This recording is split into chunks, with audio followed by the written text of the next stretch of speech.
இன்றைக்கி காயல் சமையல் பகுதியில் நம்ம பார்க்க போகிறது நம்ம வீட்டில் இட்லி மாவு மிச்சம் இருந்தாலோ அல்லது ஈவினிங் ஏதாவது ஒரு ஸ்நாக்ஸ் செய்யணும் அப்படின்ற ஒரு ஆர்வம் இருந்தாலும் இட்லி மாவு இருந்தால் போதும், நம்ம சீக்கிரமாகவே இந்த ஸ்நாக்ஸ் செஞ்சிடலாம்.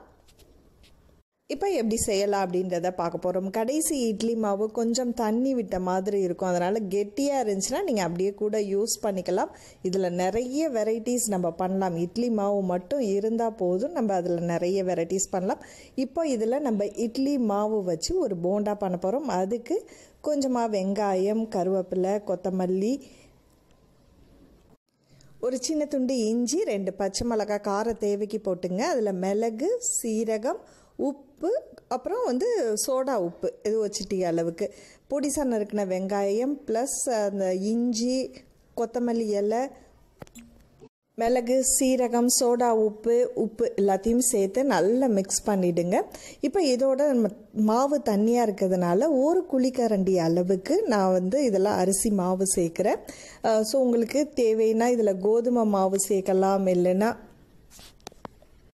இதோட ஒரு குழிக்கரண்டி அளவுக்கு நான் ரவை, அதாவது இது கரெக்டான பதம் அப்படின்றத விட நீங்கள் கையில் பார்த்து கொஞ்சம் கெட்டியாக வர்ற மாதிரி உள்ளதை எடுத்துங்க. ரொம்ப கெட்டியாக இருக்கணும்னு அவசியம் இல்லை. இந்த பதம் வரைக்கும் கொஞ்சம் நல்லா மிக்ஸ் பண்ணி விட்டுடுங்க. தண்ணி சேர்க்க தேவையில்லை, ஏன்னா மாவு நமக்கு தண்ணியாக இருக்கிறதுனால தான் இந்த அரிசி மாவும் ப்ளஸ் ரவையும் நம்ம ஆட் பண்ணிக்கிறோம். ரவை கொஞ்சம் கிறிஸ்பியாக இருக்கிறதுக்காக.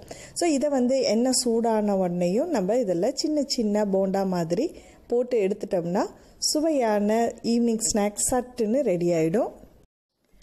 இந்த மாவு புளிக்கணுன்ற அவசியம் இல்லை. புளிச்சா கூட நீங்கள் கொஞ்சமாக சோடா உப்பு சேர்த்துட்டு நீங்கள் இந்த மாதிரி ரெடி பண்ணிக்கலாம், போண்டா மாதிரி. அது ரொம்ப சோடா உப்பு சேர்த்திங்கன்னு வச்சுங்களேன், இந்த மாவில் நம்ம போடும்போது அது ரொம்ப கொலன்னு ஆகிடும், பிரிஞ்சிடும். அதனால் நீங்கள் இதில் சோடா உப்பு சேர்க்கும்போது கொஞ்சம் கேர்ஃபுல்லாக சேர்த்துக்குங்க.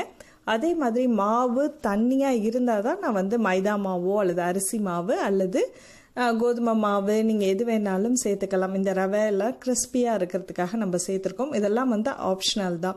ஸோ மாவு திக்காக இருந்துச்சுன்னா கொஞ்சமாக நீங்கள் அந்த மாதிரி கூட பாலாவை செஞ்சு போண்டா மாதிரி செஞ்சு எடுத்துடலாம். ஸோ இப்போ 2 பக்கமும் நல்லா பொரிஞ்சதுக்கப்புறம் நம்ம எடுத்துட்டா சுவையான இட்லி மாவு போண்டா ரெடி ஆயிடுச்சு.